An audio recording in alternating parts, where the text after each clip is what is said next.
Hello, good afternoon everyone. My name is Abhay Kumar.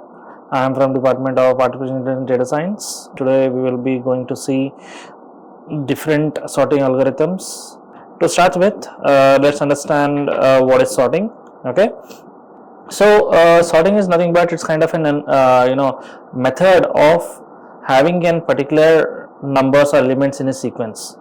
So or else we can call this as to provide a proper instruction or proper elements in a particular program code is known to be known as sorting. Okay, so if you see in the screen here, in the red boxes you see there is an unsorted array. Okay, and if you just go down and check on the blue box, you see that the array is sorted, right? So you can consider all this to be the elements. Okay, you can consider all this to be the elements, and after using some techniques like like as I just spoke, merge, quick, insertion, okay, radix, and so on, right? So using many methods you can do the sorted array, but basic understanding is that because the system would ensure that the elements whichever you are passing into has to be mentioned as per the ascending order of the array, right? So this small example where we tell that this is unsorted array and this is unsorted array. Okay, so now textbook based sorting would be an definition where it tells that a sorting algorithm is used to rearrange a given array or list of elements according to comparison operator on the elements. So you use some operator, okay, and what is that operator, what is the element, that we have to just check it out. Okay, to continue with, the comparison operator is used to decide the new order of elements in their respective data structure. That's the most important parameter of our sorting. Okay, so here we have seen another another example where you have around 8 elements, okay, and we are getting it sorted. Okay, so it's easy to say that okay, you are taking up unsorted array and you are putting up your sorted array. Okay, that's very easy, but how the techniques flow, what is the different methods, or is there any complexity which arises, because data structure is all about time complexity and space complexity, because you should not be in a position where you have to wait for so much of time for your problem to be solved, right? So for that we see our first sorting algorithm, which is known to be merge sort. Okay, so basically if I given basic introduction of merge sort, it is actually a popular sorting algorithm which we regularly use, which is based on the principle of divide and conquer algorithm. Okay, so that is the fundamental of a merge sort, right? So just I would like to give you a small description about what is divide and conquer, right? So suppose you have a problem statement, okay, and that particular problem statement has multiple solutions, right? So if you want to get the feasible solution, how are you going to do that? So to find the feasible solution, what do? That you start breaking up the problem statement into multiple chunks. Okay, chunks in a sense, again we can call this as to be sub problems. So once you get into the sub problems, once you reduce into the sub problems, so that would be a kind of a tree, right? So it comes on the left hand side and it comes on the right hand side. So in a sense, once you start building up the sub problems, okay, you find the solution to each and every sub problem, and after a while what you arrive is that you arrive at a solution which would be feasible for both your left hand side and the right hand side.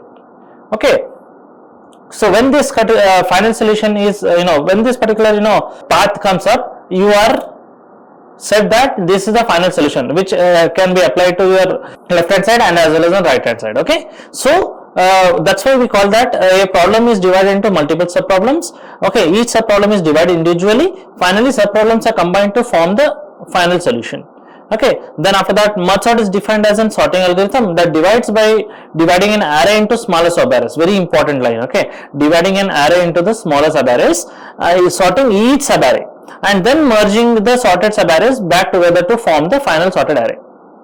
Got it, guys? So this is how we treat our merge sort. Okay, so here you see in this particular picture, or you can call this an illustration. Here we have 38, 27, 43, 10 as our elements of an particular element. Okay, elements of a particular merge sort algorithm. Okay, so what are you doing? So now, as we know that we have to build a principle of divide and conquer, we divide the elements into two halves. Okay, which is 3827 and 4310 here, right? So what do? Once you have done, so this particular iteration is it is known to be iteration number 1. Okay, so this, or you can call it as stage 1. Okay, so what do? Again you split up, right? So stage 2. So this is called stage 2. So once you split it up, what happens is that you get individual elements in your problem statement, right? So what do? Later on, so what you could consume, or what you could assume is that the first 2 steps will dedicate for divide, okay, and the next 2 steps will be conquer, right? So why is this so important? Because as I just told you that if there are 4 elements, you get 4 steps, that's for sure. Okay, it depends on your elements as well. So here stage 1, stage 2 are division, divide, follows divide principle, and stage 3, okay, and stage 4, which is your final answer, is compared to be your conquer, okay, conquer element.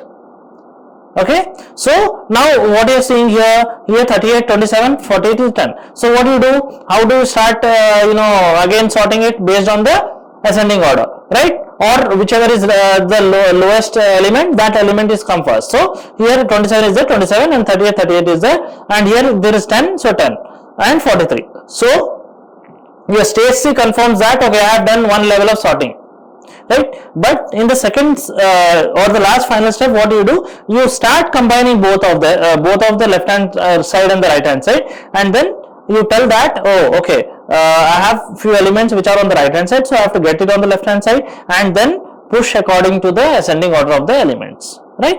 So finally, what do we get after using this merge sort algorithm? We get that 10, 27, 38, 43 is our final result based on this merge sort algorithm. Okay, so you have a basic idea on how merge sort works. Okay, the same thing is applied to an example here, okay, where you have multiple elements. Okay, and I would like to also give you a small information that if the elements are equal, then only merge sort can be done. Okay, if it's not equal, suppose you have 7 elements or 9 elements, you need to balance the array, which is very important. If you don't balance it, you will not be able to perform your merge sort. Okay, now let's take example 1, 2, or 1, 3, 5, 9, 7, 8, 1, or 2. Okay, so 1, 2, 3. So this is 7 elements, and you see what, you cannot divide this particular element into 2 parts. Why is that so? Because this is uneven numbers, right, or odd number, right? So what the algorithm or the problem states that you need to imply some particular element which is before or after the elements, right? Now for example, while doing a sorting, what do? You can add one more 1 here, okay, which will balance the complete elements list. Okay, so once it balances, then easily you can divide that into multiple segments, or you can call stages, and based on that stages you can get your merge sort ready. Okay, so now let us take an example here. So the example here is 6, 5, 12, 10, 9, 1. Okay, so what we are doing, and because it's an example, so we take 6 elements as our problem statement. So we are dividing this particular part into 3 and 3 part. Then slowly we are moving into the single parts. Now you see here what is happening. The same elements are picked up here, right? And here also the same elements is picked up, right? Because you cannot divide anything, so that same element is brought into picture. So that is what I was talking about. So in your subsequent stages, your element would be replicated, or the same element is used for merge sort, right? So accordingly, after performing all the divide and conquer based algorithm, we come through this particular sorting sorted array, which is 1, 5, 6, 9, 10, 12, right? So it all, see, always remember that divide and conquer is the protocol, or you can call it the principle behind the working of merge sort. Okay, so this is what you have to be ensured of, and you have to be very sure that if there is any element missing, you have to continue that same element until you arrive to a particular solution. Okay. So moving to the next, we see that there is one small condition kind of algorithm which decides that the function repeatedly divides the array into two halves until we reach a stage where we try to perform merge sort on a subarray size of 1, right? So what all did we see till now? We have seen that we are dividing the merge sort into different segments or stages, and what are you doing after dividing that particular stages? What are you doing? We are splitting those elements singly, right? So that's why we tell that P is equal to R, right? Because whatever element you choose, that element only you are taking up into consideration, and you are moving or swapping the element, right? Based on your required result, right? So based on this formulae, the merge function comes in play and combines the sorted array into larger arrays until the whole array is merged. Okay, so this is the essence of our merge sort algorithm, and because there is a lot of complications available, or there is a lot of complications which are being held.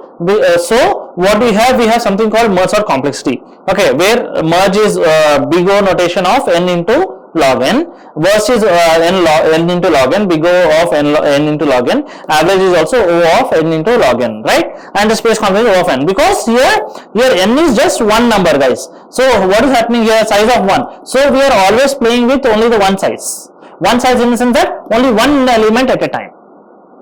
Okay, so that's why the space complexity is 1. Okay, and the stability is yes. Why is the stability? Is because each and every element is taken into consideration, and that particular element only is considered to be acted upon, and once that particular activity is done, then we work on that particular next element. Okay, so this is all about our merge sort. Okay, so thank you all for your precious time, and let's see in our next session, and we'll see to explore more algorithms and also their time complexity analysis as well. Okay, thank you all. Have a good day. Bye bye. Like, share and subscribe. Hit the bell icon for more updates.